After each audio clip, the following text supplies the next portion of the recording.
The first snow of the season had not yet fallen on the Callaway Ranch when Ada Mercer climbed down from the supply wagon with a trunk that held everything she owned and a letter that promised her a single winter's wage.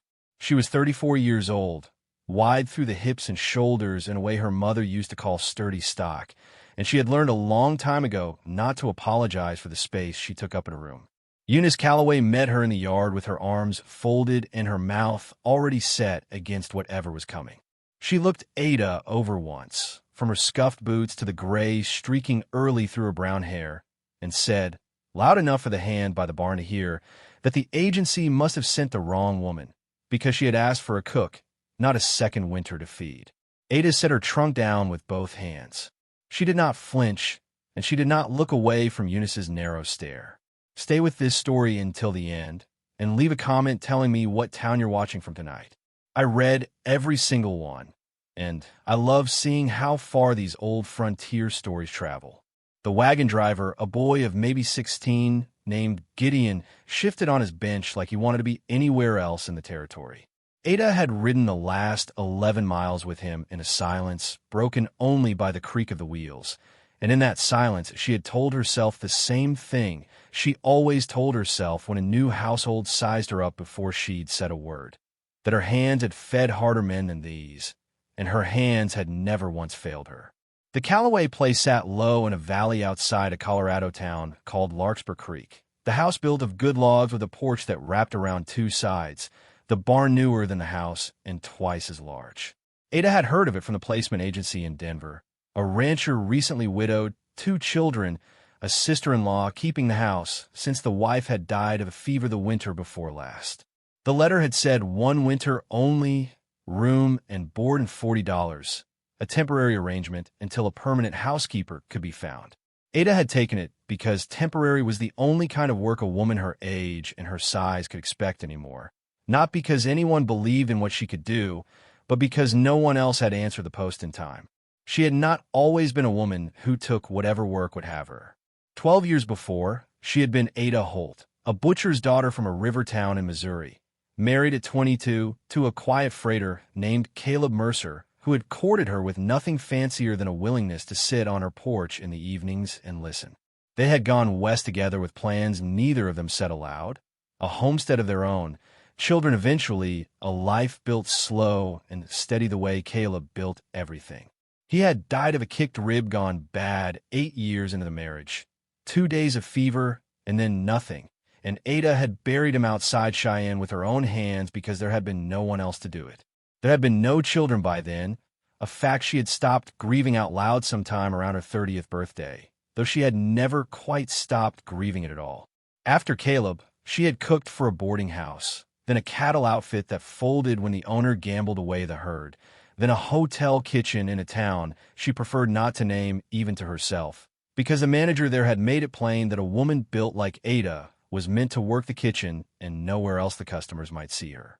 She had left that position with her pride intact and her savings nearly gone, which was how she had come, eventually, to a placement agency in Denver and a letter promising 1 winter at the Callaway Ranch.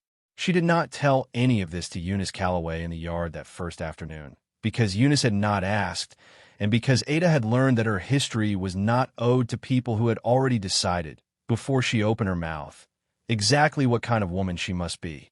Eunice Calloway was younger than Ada by a decade, narrow-waisted and handsome in the brittle way of a woman who has decided early that warmth is a weakness. She had run the household since her brother-in-law's wife died, and she ran it like a woman defending territory. She looked at Ada's trunk like it had personally insulted her. "We needed someone who could keep up with 2 children and a full bunkhouse of hands," Eunice said. "I don't see how you'll manage the stairs, let alone the stove." Ada had heard worse from gentler mouths. "I managed a boarding house kitchen in Cheyenne for 6 years, ma'am, feeding 18 men 3 times a day," she said. "I expect your stove, and I will come to an understanding." A boy's voice cut through the yard before Eunice could answer. Sam Callaway, 11 years old and already built like his father through the shoulders, came around the corner of the barn leading a horse and stopped dead at the sight of the new arrival. He did not say anything cruel. He simply stared, the way children do when they're deciding whether a stranger is safe, and then he went back to his horse without a word, which Ada understood was its own kind of verdict. It was Nathaniel Calloway who came down from the porch last, wiping his hands on a rag, a tall man with sun-creased eyes and the kind of quiet that comes from having said most of what he needed to say to a wife who could no longer hear him. He nodded to Ada, introduced himself plainly, and told Eunice that the agency had sent who the agency had sent, and that supper still needed cooking regardless of anyone's opinion on the matter. It was not a defense of Ada so much as a refusal to participate in the cruelty, and Ada filed that distinction away the way she filed away most things, quietly for later use. What none of them knew that first evening, not Eunice with her sharp tongue and not Nathaniel with his careful silence, was that his daughter Birdie, 5 years old and not yet spoken to the stranger at all, had been watching from the upstairs window since the wagon first came over the rise, and had already decided the way small children sometimes decide things truer than grown people manage, that this was the woman from her dream about the kitchen that smelled like cinnamon. Ada's room was off the kitchen, a narrow space that had once held flour sacks, with a cot and a washstand and a single window facing the corral. She did not complain about it. She had slept in worse, and she set her trunk at the foot of the bed and unpacked only what she would need for one winter, because she had learned not to put down roots in places that had already told her she wasn't wanted. The kitchen, though, the kitchen she claimed the way other women claimed a husband's heart, methodically and without asking permission. She found the flour bin half empty and the spice shelf in disarray, salt pork going rancid in a corner the previous cook had clearly forgotten. She found a black iron stove that drew poorly until she adjusted the damper, and a butcher block scarred from years of careless knives. By the time the supper bell rang that first evening, she had produced a pot roast with potatoes and onions from what Eunice had assured her was a near-empty larder, and bread that had risen properly despite the unfamiliar oven, and the ranch hands who filed in expecting another disappointment went quiet over their plates in a way that had nothing to do with manners. Eunice did not compliment the meal. She picked at her plate and remarked, to no one in particular, that any woman could manage a passable stew if she put her mind to it, and that competence in the kitchen did not make up for everything else a household needed. Nathaniel said nothing, but he ate 2 full plates, and Ada noticed, because noticing was a habit she could not break. Birdie did not come to the table at all. She had taken her supper in her room every night for 3 months, ever since her mother's death had settled into her in a way no one in the house knew how to reach, refusing food from Eunice, refusing food from the hired girl who'd come before, refusing nearly everything except bread and milk eaten alone in the dark. Nathaniel mentioned it to Ada only because she asked, plainly, why the little girl's plate had gone untouched, and his jaw tightened in the particular way of a man who has run out of solutions and is too proud to say so. She doesn't eat for anyone, he said. Doctor in town says grief does that to a child sometimes. Says it'll pass when it passes. Ada did not say anything to that. She simply set aside a small bowl of the bread pudding she'd made from the leftover loaf, sweetened with molasses the way her own mother used to make it when Ada herself was small and frightened of the dark, and carried it up the back stairs after the kitchen was clean. She knocked once, set the bowl on the floor outside the door without waiting for an answer, and went back down to finish her work. In the morning, the bowl was empty, scraped clean, sitting exactly where she'd left it. The weeks that followed fell into a rhythm that Ada recognized as the particular rhythm of a household trying to decide whether to forgive her for existing. Eunice found fault where she could, the bread too dense one day, the coffee too strong the next, criticisms that shifted to fit whatever Ada had actually done well, because the criticism was never really about the coffee. The ranch hands, 12 of them bunking in a long house past the barn, said little to her directly, but ate everything she put in front of them. And within 2 weeks, she noticed the woodpile by the kitchen door was never empty anymore, restocked by hands she never saw doing it.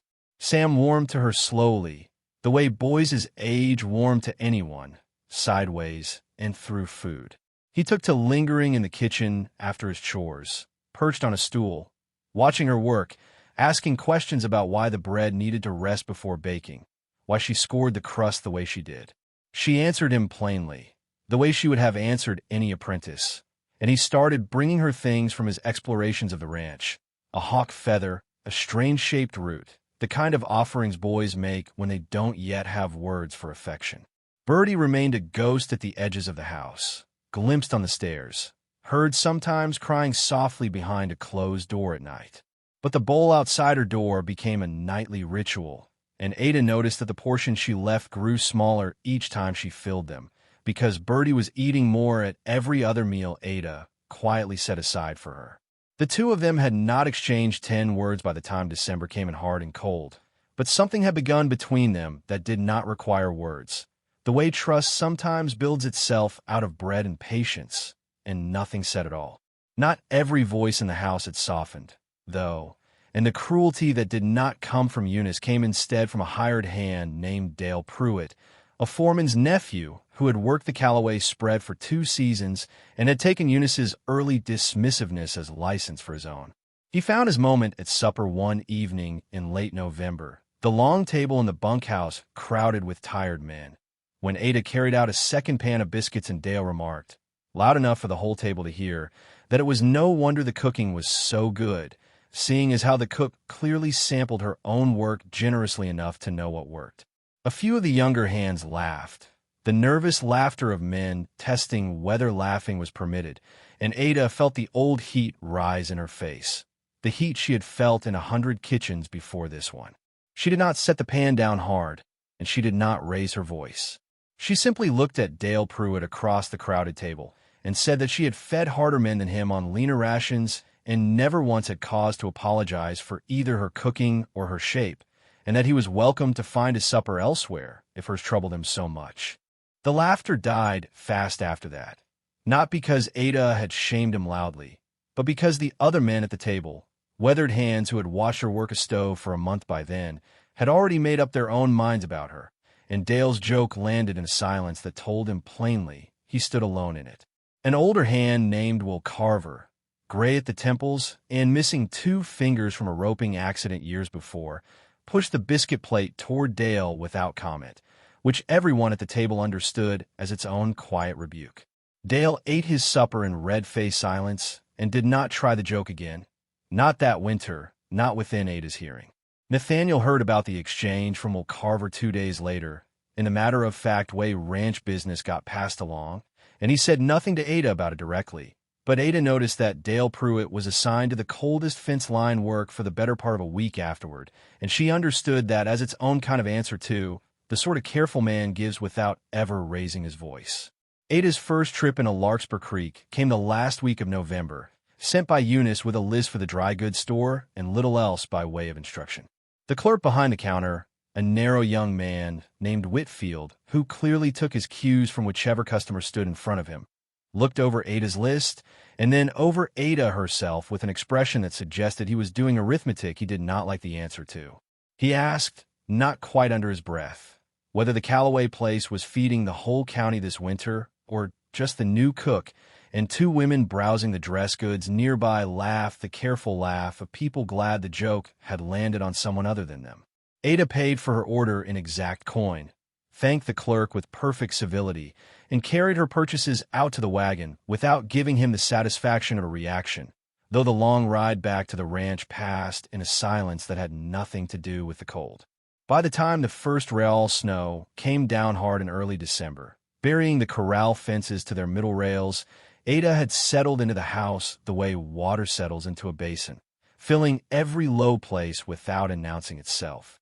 She knew which board on the back stairs creaked, knew that Sam liked his eggs firm and Nathaniel liked his coffee bitter enough to stand a spoon in, knew that Birdie's door opened easier if you turned the knob slow rather than quick.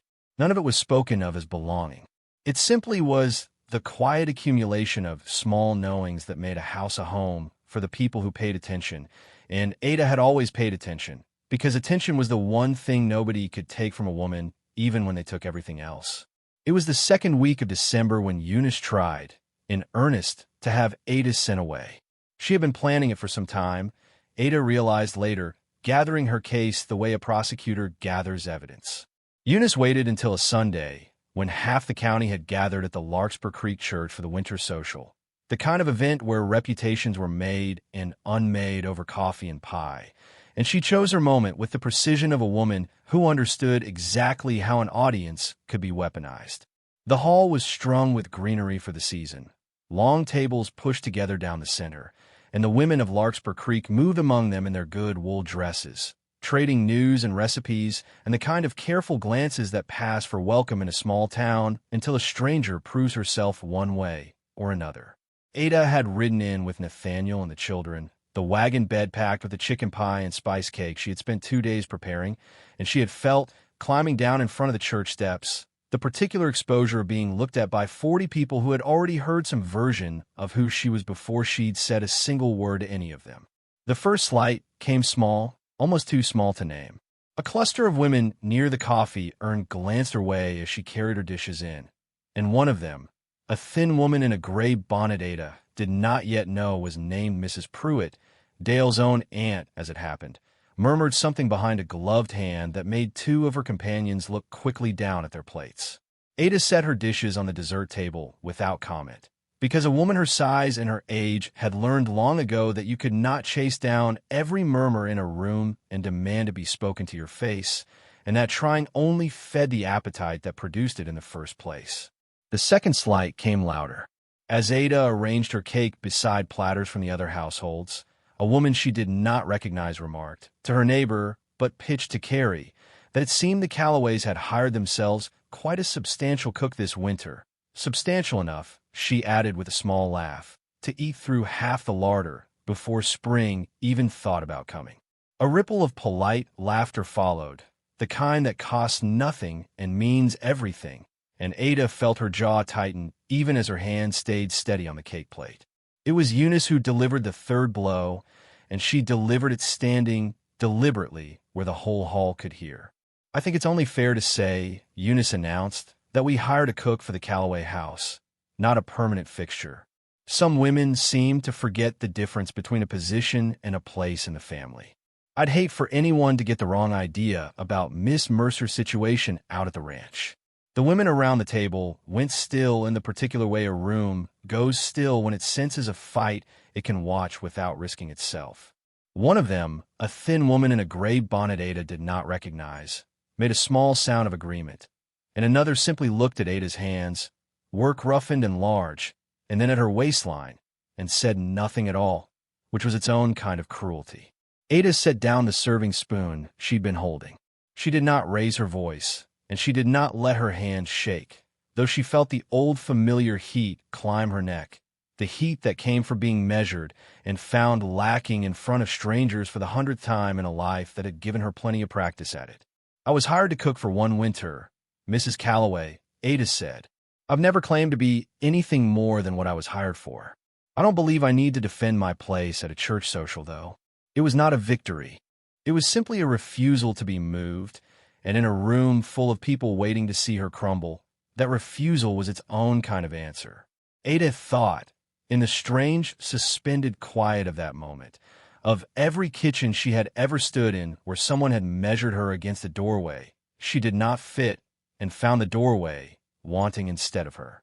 She thought of the hotel manager who would not let her serve at the counter, of the boarding house guests who had whispered the same way these women whispered, of Caleb's voice from years before telling her that a woman who fed people honestly never owed anyone an apology for the size of her hands or her heart. None of it showed on her face. She had practiced, over a long, hard decade, the particular skill of standing still while the world took its shots, and she stood still now. But Eunice was not finished. She turned, deliberately, toward the door, where Nathaniel had just come in stamping snow from his boots, and called out before he'd even crossed the threshold. "Nathaniel," she said, her voice pitched for the whole hall now, "don't you think it's time we discussed Miss Mercer's situation properly? The children are growing attached to a woman who's only ever meant to be temporary help. It isn't fair to them, and frankly, it isn't proper for the house a woman like that settling in as though she belongs. If you're still with us on this porch, do this story a kindness and hit subscribe, and turn the bell on too, because these quiet old stories about the women history forgot don't get told if folks don't pass them along. Tag someone in the comments who still believes in a slow-burning frontier romance, and let them know we're telling it the way it deserves to be told." The hall had gone fully silent now, the kind of silence that has weight to it, and Ada felt every eye in the room settle on her, waiting to see how she would absorb this latest blow. She did not look away from Eunice. She looked instead at her own hands, folded in front of her apron, and thought of her mother's voice, decades gone now, telling her that dignity was not loud, that dignity was simply the refusal to become smaller than you actually were.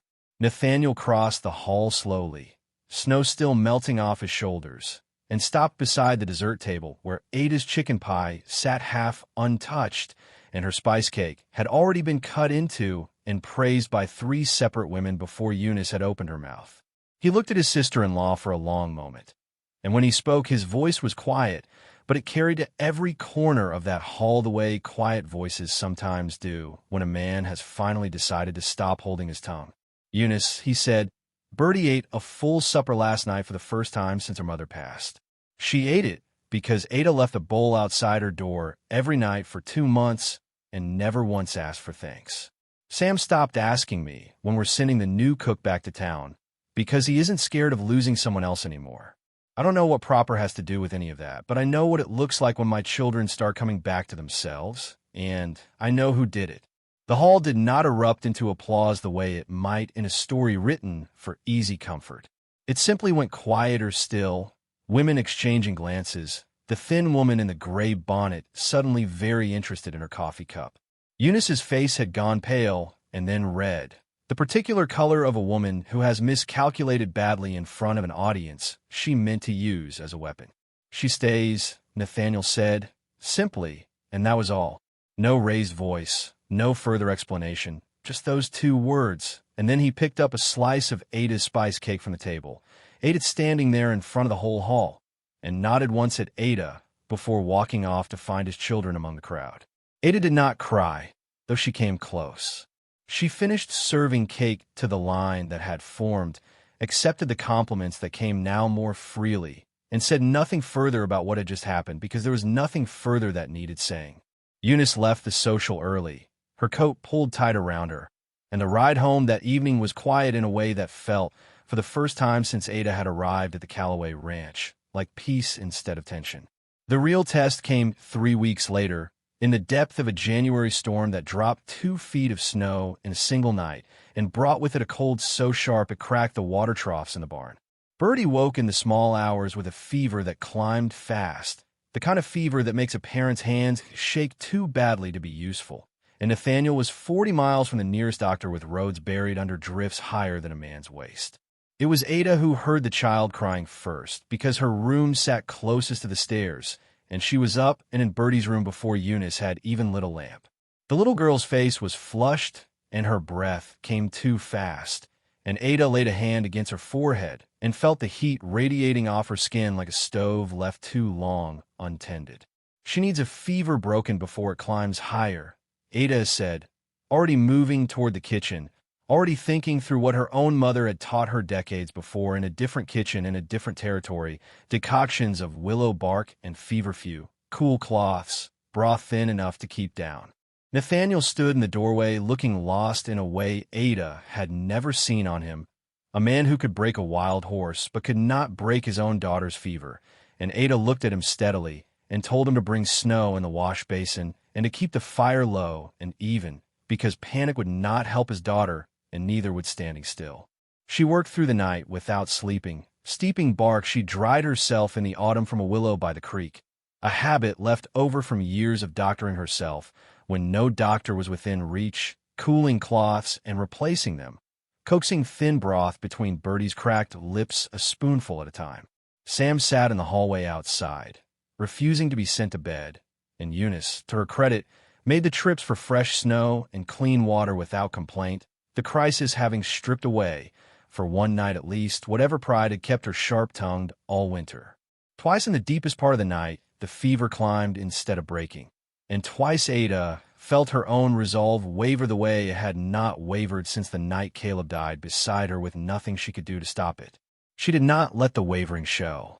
She wrung out cloths and laid them along Birdie's wrists and throat where her mother had taught her the blood ran closest to the skin, and she kept her voice low, and even as she talked the child through the worst of it. Not stories exactly, just the steady murmur of a grown woman refusing to let a small one travel that road alone.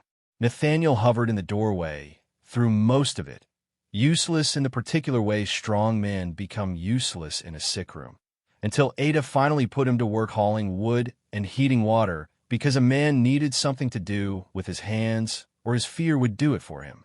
Near dawn, the fever broke. Ada felt it happen under her hand, the heat draining out of the small body the way water drains from a tipped basin, and Birdie's breathing slowed into something that sounded like rest instead of struggle. She did not wake fully, but her hand found Ada's in her sleep and held on, small fingers curling around Ada's work-roughened ones, and held on even as Ada tried gently to ease free to check the fire. "Mama," Birdie murmured, not waking, the words slipping out of whatever dream held her. And then, more clearly a moment later, "Don't go." Ada sat very still in the lamplight, her hand caught in a sleeping child's grip, and felt something break open in her chest that she had kept carefully shut for a long time. Since her own husband had died 8 years before and left her with nothing but a trunk and a habit of moving on before anyone could leave her first. She did not correct the child. She simply sat there until the sun came up gray and pale over the snow-buried valley, holding the small hand that held hers. And when Nathaniel came in at first light to check on his daughter, he found Ada exactly where she'd been all night, and something in his face told her he had heard what Birdie said through the half-open door. Nothing was spoken of it that morning. There was too much to do, broth to keep warm, Sam to reassure, Eunice's silent gratitude to navigate in a kitchen suddenly too small for all the things no one was saying. But that evening, after Birdie had eaten a full supper at the table for the first time in 4 months, sitting in the chair beside Ada instead of in her room alone, Nathaniel found Ada in the kitchen scrubbing the last of the pots and stood in the doorway for a long moment before he spoke. "I know your agreement was for 1 winter," he said. Ada did not turn around right away. "It was," she said. "Spring's still a long way off," he said. "Roads won't clear for another 2 months at least. Maybe longer the way this year's shaping up. I don't see much sense in talking about endings when we're still buried in the middle of a beginning." Ada set the pot down and finally turned to face him, and found him watching her with an expression she did not yet have a word for, something careful and unguarded at once. The look of a man who has spent 1.5 years keeping every door in himself closed and has just noticed one standing open. Nathaniel told her, then, in the unhurried way of a man who has decided a thing is worth saying properly, about the 1.5 years since his wife Margaret died. He had not spoken of her much to Ada before that night, only the bare facts necessary to run a household. But standing in the kitchen with the storm still groaning faintly at the eaves, he told her how the silence after Margaret's death had settled over the ranch like a second roof, how Birdie had stopped speaking for nearly a month after the funeral, how Sam had taken to working himself past exhaustion because exhaustion was easier than sitting still with grief. He had hired Eunice because he did not trust himself to run a household and a ranch both, and he had told himself, every season since, that surviving was the same as living, until a wide-shouldered widow with steady hands had walked into his kitchen and proven him wrong without ever once trying to. "I'm not in the habit of staying where I'm not wanted," Ada said carefully, because she had learned, the hard way, more than once, what it cost to mistake politeness for welcome. "You're wanted," Nathaniel said, plainly, the way he said most things without ornament. "My daughter slept through the night for the first time since her mother died, holding your hand. My son asks you more questions in an afternoon than he's asked me in a month. And I find myself looking forward to supper in a way I haven't in a long while, and not only because of what's on the plate." Ada felt her throat tighten in a way she had not allowed it to in years. "I came here to cook for 1 winter," she said again, quieter now, because some part of her was still waiting for the catch, the way there was always eventually a catch. "Then stay and cook for the next one too," Nathaniel said. "And the one after that, if you're willing. I'm not asking you to be anything you don't want to be, Ada. I'm only asking you not to leave when spring comes, the way everyone seems to think a hired woman ought to."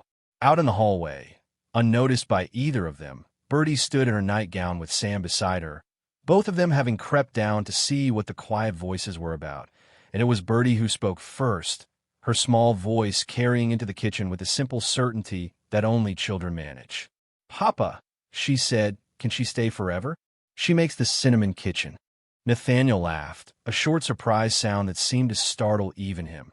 And Ada felt the tears she'd been holding back finally spill over. Not from sorrow this time, but from something that had been missing in her chest for so long she'd nearly forgotten its name. She knelt down and Birdie ran into her arms, and over the child's head Ada looked at Nathaniel and understood, finally, that this was not a kitchen she was passing through. This was a kitchen she had built, meal by patient meal, into something that had quietly become hers.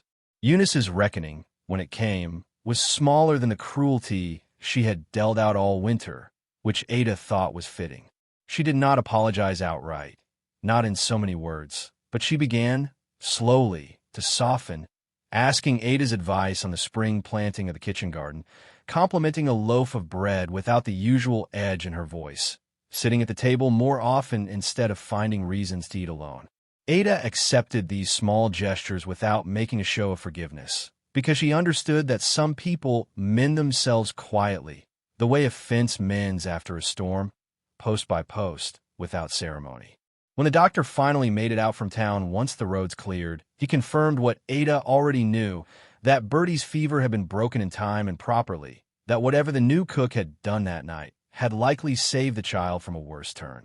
Word of it spread through Larkspur Creek the way such things did, carried first by the doctor himself, who mentioned it at the dry goods counter without thinking much of it, and then by a dozen mouths after that until it had traveled the whole valley by the time the February thaw set in. The same women who had gone quiet at the church social that December began, slowly and without ceremony, to treat Ada's name differently when it came up, the way a town corrects itself once it realizes it has misjudged someone in front of witnesses. Mrs. Pruitt, Dale's aunt, was the first to make the gesture plain. She arrived at the Callaway Ranch on a clear, cold morning in late February with a jar of her own preserved peaches and an offer, stiffly made but sincerely meant, to share her grandmother's recipe for a cough remedy she'd heard Ada might find useful, given what folks were saying about her doctoring. Ada accepted both the peaches and the recipe with the same plain courtesy she gave everyone, neither warmer nor colder than the occasion called for, because she had learned that grace extended too eagerly to people who had wronged you could curdle into something that looked like begging for their approval, and she had no intention of begging anyone for anything ever again. Mrs. Pruitt lingered a while longer than the errand required, standing in the warm kitchen with her hands wrapped around a cup of coffee she hadn't been offered so much as simply handed, and before she left she said, without quite meeting Ada's eyes, that her nephew had told her plenty about the cooking out of the Callaway place, and none of it the kind of talk she'd let stand twice in her own kitchen.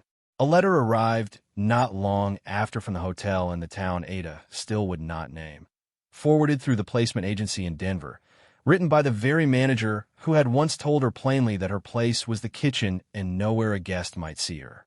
He had heard, somehow, through the slow gossip that traveled along the rail lines in the placement offices, that the cook he'd once dismissed as unsuitable had saved a rancher's daughter from a dangerous fever, and he wrote to say, awkwardly and without quite managing an apology, that he hoped she had found a situation that valued her properly. Ada read the letter once at the kitchen table, folded it without comment, and set it in the stove beside the kindling, because some doors, once closed, were not worth reopening even when the person on the other side finally came knocking. Dale Pruitt's reckoning came quieter than his aunt's gesture, but no less real. He had been among the hands who rode out at first light during the storm to break trail toward the doctor's house in town, on Nathaniel's orders, in case the willow bark and cool cloths were not enough. And he had come back near dawn half-frozen and saying little, having seen for himself what kind of household he'd been mocking all winter. He never apologized to Ada directly, not in words, but he took to clearing his place at the table without being asked and complimenting her cooking briefly and gruffly in a way that cost him visibly and that Ada accepted as the closest thing to contrition a man like Dale Pruitt was built to offer. By the time the snow finally gave way to mud and the first green came up along the creek bottom, Birdie had taken to following Ada through the garden rows in the mornings, small fingers learning to tell a weed from a seedling, and the nightmares that had once sent her crying down the hallway came less and less often, until they stopped entirely sometime in May. Sam had grown 3 inches over the winter, and taller still in the particular confidence boys gain when a household stops feeling like a held breath, and he had taken to calling Ada nothing more formal than her given name, the way a boy speaks to someone he no longer thinks to introduce as a stranger. Even Eunice, whose sharpness had been the first wound of that whole long winter, found herself one warm afternoon in the kitchen garden on her knees beside Ada, pulling weeds without either of them remarking on how strange that would have seemed back in December, because some changes did not need announcing to be real. Spring came late that year, the snow lingering stubborn in the shadow draws until well into April, and when the wagon finally came up the road from town, carrying mail and supplies, Ada half expected, out of old habit, that it might be carrying her replacement, some new permanent housekeeper the agency had finally located. It was not. It was only mail, and among it a letter from the placement agency in Denver asking whether the Callaway household still required temporary help for the coming season. Nathaniel read the letter over her shoulder at the kitchen table, the children doing their lessons nearby. The kitchen smelling of the cinnamon bread Birdie had specifically requested that morning, and he took the letter from Ada's hands and folded it once before setting it in the stove to burn. "I believe I already answered that question," he said. Ada watched the paper curl black in the firelight and felt no grief at all in its burning. She had come to the Callaway Ranch with a trunk holding everything she owned and a promise of one winter, and she had built, without quite meaning to, a life that no longer fit inside a single season. The garden she had planted that spring would need tending through summer. Birdie had taken to falling asleep most nights in the rocking chair by the kitchen stove instead of her own bed, claiming the kitchen smelled like safety, and Sam had started calling her nothing in particular, no name at all, which Ada understood, the way she understood most things now in that house, as its own kind of belonging, too natural yet to need a word. She married Nathaniel Calloway the following autumn, a small ceremony in the same church hall where Eunice had once tried to shame her out of a place at the dessert table. The hall looked different that day, strung with the last of the season's wildflowers Sam and Birdie had gathered along the creek bottom, and the same long tables that had once held the desserts Ada had been measured and found wanting beside now held a wedding supper she had cooked the night before with her own hands, because she had told Nathaniel plainly that she did not intend to marry a man and then sit idle while someone else fed her guests. Eunice stood near the back with something that might have been pride on her face by then, the old sharpness worn smooth by 2 seasons of watching a woman she'd misjudged feed a grieving household back to life one patient meal at a time. She had taken to helping Ada with the canning that summer, the two of them working side by side through long August afternoons with the kitchen windows open to the heat, and somewhere in the steam and the sweetness of boiling fruit. Whatever had stood between them that first winter had quietly burned away. Mrs. Pruitt came too, and Will Carver, and even a narrow clerk from the dry goods store stood awkwardly near the door with a wedding gift he seemed unsure how to present, a length of good wool cloth he said his wife had picked out, which Ada accepted graciously because she had learned, over the long year, that holding a grudge took more strength than she cared to spend on people who had finally come around. Ada wore a plain blue dress she had sewn herself, and she did not need anyone's permission anymore to take up the space she occupied. She had earned every inch of it, the way she had always earned everything, with steady hands and a refusal to be made small by people who had never once bothered to look closely enough to see her. When the minister asked if anyone present had cause to object, the hall stayed silent in a way that felt, to Ada, like an answer all its own, the same silence that had once held nothing but judgment, now holding nothing but welcome. Birdie stood beside her through the whole ceremony, having insisted on it weeks before with the particular stubbornness of a 6-year-old who has already decided how things ought to be arranged, holding a small bouquet of late asters and refusing to let go of the hem of Ada's dress, even when the minister gently suggested she might sit with Sam instead. Sam stood on his father's side, taller than he'd been the previous autumn, watching the proceedings with the careful pride of a boy who understood, in his own quiet way, that something broken in his house had finally been mended properly. When Nathaniel slid the plain gold band onto Ada's hand, Birdie tugged once at her skirt and whispered, loud enough for the front rows to hear that the kitchen was going to smell like cinnamon forever now, which drew a ripple of soft laughter through the hall that had nothing unkind in it all.